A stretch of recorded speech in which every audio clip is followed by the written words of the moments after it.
সোনালী ব্যাংকে টাকা বিকাশে অ্যাড করতে হলে সর্বপ্রথম আপনার বিকাশ অ্যাপসটি ওপেন করতে হবে। এরপরে পাসওয়ার্ড দিয়ে বিকাশ অ্যাপসে প্রবেশ করতে হবে। এরপর আপনাদের সামনে এমন একটি ইন্টারফেস চলে আসবে, যেখানে আপনারা একটি অপশন পেয়ে থাকবেন অ্যাড মানি। এই অ্যাড মানি অপশনে ক্লিক করবেন।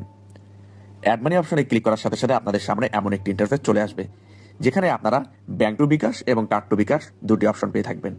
অ্যাড মানি করার ক্ষেত্রে আপনারা দুটি অপশনেই ব্যবহার করতে পারবেন। এখন আপনাদের জেনে নিতে হবে ব্যাংক টু বিকাশ এবং কার্ড টু বিকাশ কি। ব্যাংক টু বিকাশ একটি অপশন, যেই অপশনের মাধ্যমে আপনি আপনার ব্যাংক অ্যাকাউন্টটি বিকাশে সেভ করে রাখতে পারবেন। এক্ষেত্রে আপনার ব্যাংক অ্যাকাউন্টে যেই ন্যাশনাল আইডি কার্ডটি ব্যবহার করা হয়েছিল এবং বিকাশে যেই ন্যাশনাল আইডি কার্ডটি ব্যবহার করেছিল সেটি একই হতে হবে। যদি ভিন্ন আইডি কার্ড ব্যবহার করা হয়ে থাকে সেক্ষেত্রে আপনি ব্যাংক টু বিকাশ করতে পারবেন না। যদি একই আইডি কার্ড ব্যবহার করা হয়ে থাকে সেক্ষেত্রে আপনি ব্যাংক টু বিকাশ করতে পারবেন। ব্যাংক টু বিকাশ করতে হলে আপনাকে ব্যাংক টু বিকাশে ক্লিক করতে হবে। এরপরে ব্যাংক অ্যাকাউন্ট অপশনে ক্লিক করতে হবে। এরপরে আপনি আপনার সোনালী ব্যাংক অ্যাকাউন্টটি সেভ করার জন্য সোনালী ব্যাংক অ্যাকাউন্টে ক্লিক করবেন। এরপরে যোগ করুন অপশনে ক্লিক করবেন। এরপর আপনি আপনার ব্যাংক অ্যাকাউন্টটি তুলবেন। এরপরে এগিয়ে যান অপশনে ক্লিক করবেন।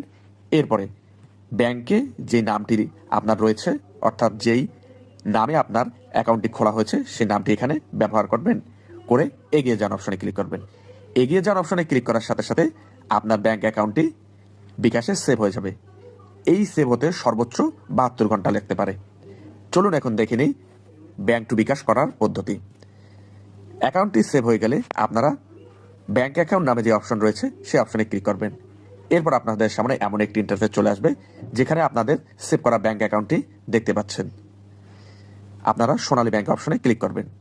এরপর আপনাদের সামনে এমন একটি ইন্টারফেস চলে আসবে, যেখানে আপনারা আপনাদের সেভ করা অ্যাকাউন্টটি দেখতে পারবেন।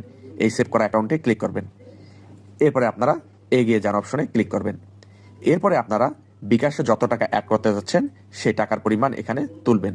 এখানে ন্যূনতম আপনারা 50 টাকা পর্যন্ত অ্যাড করতে পারবেন। এরপরে এগিয়ে যান অপশনে ক্লিক করবেন। এরপর আপনাদের সামনে এমন একটি ইন্টারফেস চলে আসবে, যেখানে আপনারা নিচে নিশ্চিত করুন নামে অপশনটি পেয়ে থাকবেন। এই অপশনে ক্লিক করবেন।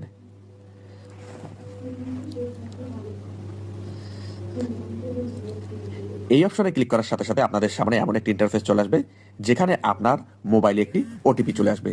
এই ওটিপিটি আপনারা নির্ধারিত বক্সে দিয়ে সাবমিট নামে অপশনে ক্লিক করবেন। সাবমিট নামে অপশনে ক্লিক করার সাথে সাথে আপনার ব্যাংক অ্যাকাউন্ট থেকে বিকাশে নির্ধারিত পরিমাণ টাকা অ্যাড হয়ে যাবে।